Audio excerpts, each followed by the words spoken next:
उल्टे भजन का सीधा भाव। एक बार एक व्यक्ति श्री वृंदावन धाम में दर्शन करने गया।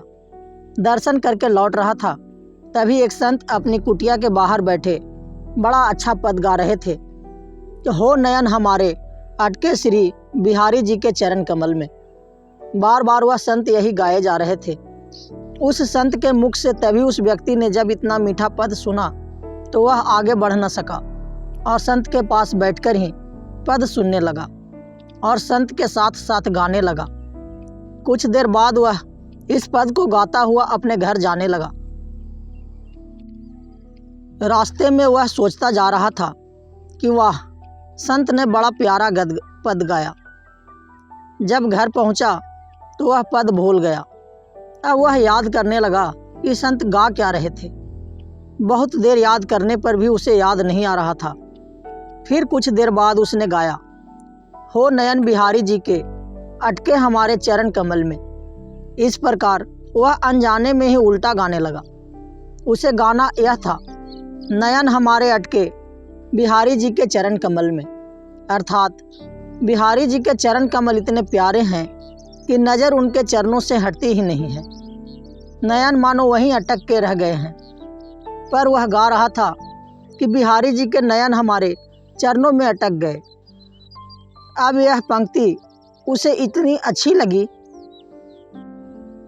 कि वह बार बार बस यही पंक्ति गाए जा रहा था। आंख बंद है, बिहारी जी के चरण हृदय में हैं और बड़े भाव से वह तो बस गाया जा रहा है। अब बिहारी जी तो ठहरे प्रेम भाव के भूखे।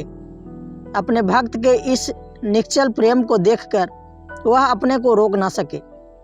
बहुत समय तक जब वह गाता रहा तो अचानक क्या देखता है, सामने साक्षात बिहारी जी खड़े हैं और उसे प्रेम से निहार रहे हैं। उसे अपने नेत्रों पर विश्वास न हुआ।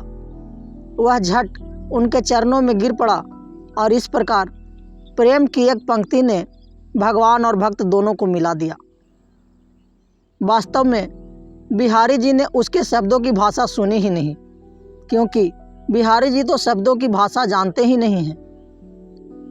वो तो बस एक ही भाषा जानते हैं और वह है भाव की भाषा, प्रेम की भाषा।